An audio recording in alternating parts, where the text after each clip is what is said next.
అలానే విశేషం America Iran మధ్య యుద్ధం మరింత తీవ్రతరం అయింది. ఆ దేశాలు ఒక దేశం మీద ఒకటి పరస్పరం మిజైళ్లను విసురుకుంటున్నాయి, డ్రోన్లను ప్రయోగించుకుంటున్నాయి. ఇరాన్లో ఉండేటువంటి 140 స్థావరాల మీద అమెరికా గురిపెట్టింది. వైమానిక దాడులు చేస్తూ ఉన్నారు. వాళ్ళ రాడార్లను ధ్వంసం చేస్తున్నారు, సైనిక స్థావరాలను ధ్వంసం చేస్తున్నారు, అణు కేంద్రాలని ధ్వంసం చేస్తూ ఉన్నారు. మరోవైపు ఇరాన్ ఏమాత్రం తగ్గట్లేదు. అమెరికా స్థావరాలు ఉన్నటువంటి గల్ఫ్ దేశాల మీద టార్గెట్ పెట్టింది. ప్రత్యేకించి కువైట్, బెహ్రెన్, ఖతార్ ఈ 3 దేశాల్లో ఉండేటువంటి అమెరికా స్థావరాలని గురిపెట్టింది ఇరాన్.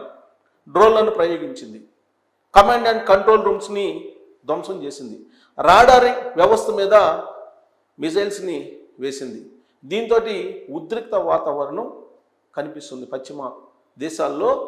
ఇప్పుడు పర్షియన్ గల్ఫ్ వైమానిక నౌకాయానం స్తంభించిపోయేటువంటి ప్రమాదం కనిపిస్తూ ఉంది. పూర్తిగా హార్ముజ్ని మూసేసింది ఇరాన్. దీంతో అంతర్జాతీయంగా చమురు రవాణా ఆగిపోయింది.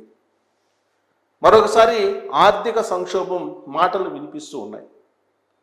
అంతర్జాతీయంగా క్రూడ్ ఆయిల్ రేటు మళ్ళీ పెరిగేటువంటి అవకాశాలు కనిపిస్తూ ఉన్నాయి.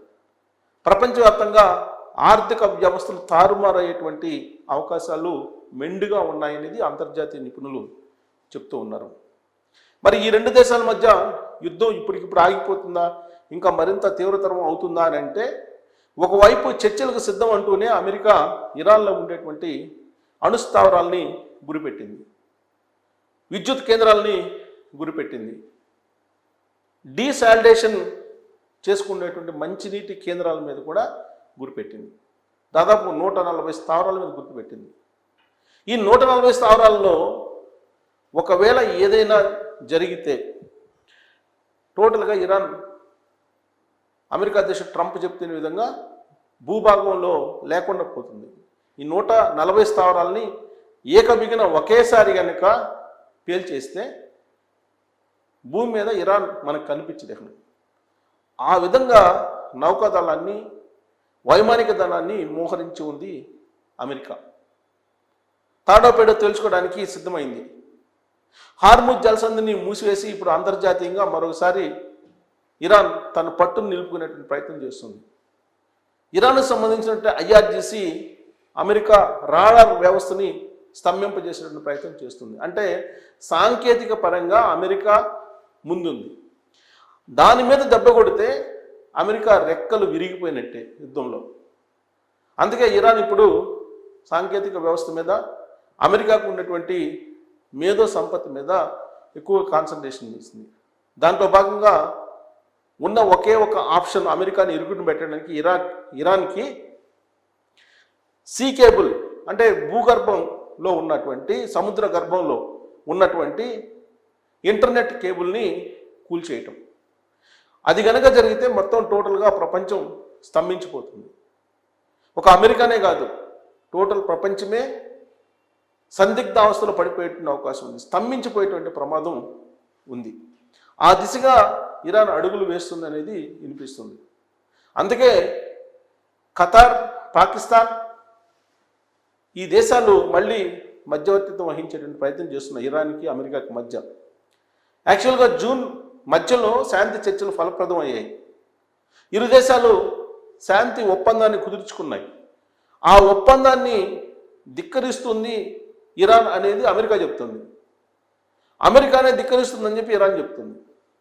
దాంట్లో భాగంగానే హార్ముజ్లో ప్రయాణిస్తున్నటువంటి నౌకల మీద దాడులు చేసింది ఇరాన్. అందుకే ఈ శాంతి చర్చలు ఫలప్రదం కావు అని అమెరికా అధ్యక్షుడు ట్రంప్ చెప్పాడు.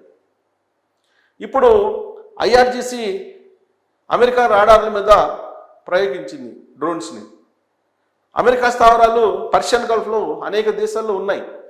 ప్రత్యేకించి ఇరాన్కి బాగా టార్గెట్లో ఉన్నటువంటి దేశాలు కువైట్, ఖతార్, బెహ్రెన్.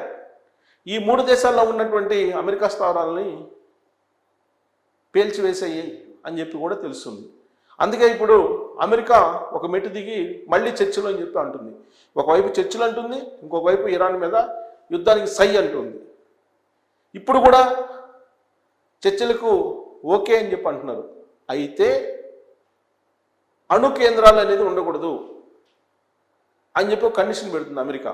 ఇరాన్లో అణు కేంద్రాలు ఉండకూడదు, అణు పదార్థాలు ఉండకూడదు, అణు తయారీ కర్మాగారాలు ఉండకూడదు అనేది ఫస్ట్ కండిషన్.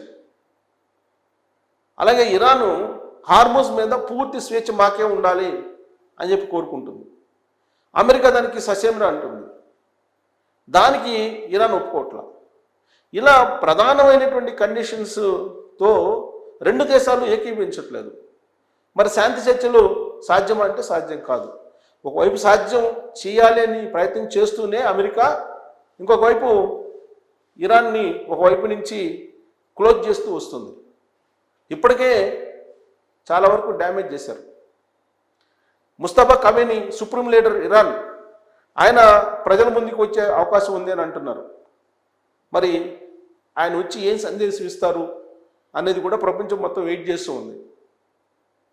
ఒకవైపు ఆయిల్ సంక్షోభం ముంచుకొస్తుంది. ఇలాంటి సందర్భంలో ఇది కేవలం అమెరికా ఇరాన్ మధ్య యుద్ధంగా ముగిసిపోతుందా, లేదంటే ప్రపంచానికి చుట్టుకుంటుందా అనేటువంటిది కూడా వినిపిస్తుంది. ఎందుకంటే ఐఆర్జీసీ చిన్నది కాదు. ఇరాన్ ఐఆర్జీసీ ట్రంప్ని టార్గెట్ పెట్టింది. హిట్ లిస్ట్లో ట్రంప్ ఉన్నాడు. ట్రంప్ని వేసేస్తాము అని చెప్తున్నారు వాళ్ళు. ట్రంప్ కూడా తాను హిట్ లిస్ట్లో ఉన్నాను, తను చంపడానికి ఇరాన్ సిద్ధమవుతుందని చెప్పి కూడా ఆయన కూడా చెప్తూ ఉన్నారు. ఒకవేళ తనని కానీ చంపితే మొత్తం ఇరాన్ శ్మశానం అయిపోతుందని చెప్పాడు. ఆ మేరకు ఇప్పటికే ఆదేశాలు ఇచ్చేశాను అమెరికా సైన్యానికి అని చెప్పి అమెరికా అధ్యక్షుడు ట్రంప్ చెప్తూ ఉన్నాడు. ఇలాంటి పరిస్థితుల నడుమ ఈ యుద్ధం సముద్ర గర్భంలో ఉండేటువంటి ఇంటర్నెట్ కేబుల్ని పేల్చేసేంత వరకు వెళ్తుందా, లేదంటే అమెరికా వ్యూహాత్మకంగా ఇరాన్ని క్లోజ్ చేస్తుందా అనేటువంటిది ఇప్పుడు అంతర్జాతీయంగా పెద్ద చర్చ జరుగుతుంది. ప్రస్తుతానికైతే హార్ముజ్ జలసంధిని మళ్ళీ కంప్లీట్గా క్లోజ్ చేసింది. అంతర్జాతీయ రవాణాన్ని కంప్లీట్గా అడ్డుకుంది ఇరాన్. భారత నౌకను కూడా అడ్డుకుంది. భారత నౌక మీద దాడి చేశారు. 11 మంది సిబ్బంది ఉంటే 10 మంది సురక్షితంగా బయటపడ్డారు. ఒకళ్ళు గల్లంత అయిపోయారని చెప్పి తెలుస్తోంది. అంటే ఎవరి నౌకలు కూడా హార్ముజ్ నుంచి ప్రయాణం చేయకుండా టోటల్గా క్లోజ్ చేసేసింది ఇరాన్ హార్ముజ్ జలసంధిని. మరి ఇప్పుడు మొత్తం ప్రపంచం హార్ముజ్ జలసంధి మీద ఆధారపడి ఉంది, ఆర్థిక వ్యవస్థ. ఇలాంటి పరిస్థితుల్లో ఇరాన్ చర్చలకు వస్తుందా అంటే వచ్చే అవకాశం కనిపించట్లేదు. అమెరికా ఇరాన్ని క్లోజ్ చేయాలి, ఇరాన్ మీద ఆధిపత్యాన్ని కొనసాగించాలనే ఆలోచనతో నౌక వాయుదళాల్ని మోహరించి ఉంది. సో కాబట్టి రాబోయేటువంటి రోజుల్లో ఏదైనా జరగచ్చు. ఒకవేళ సముద్ర గర్భంలో ఉండేటువంటి ఇంటర్నెట్ కేబుల్ని కనుక కట్ చేస్తే ఇరాన్, అమెరికా క్లోజ్. అంత తీవ్రంగా ఇరాన్ వ్యవహరిస్తుందా, విధులైన పరిస్థితుల్లో ఆ పని చేస్తుందా అనే దాని మీద మీరు కామెంట్ చేయొచ్చు. Thank you.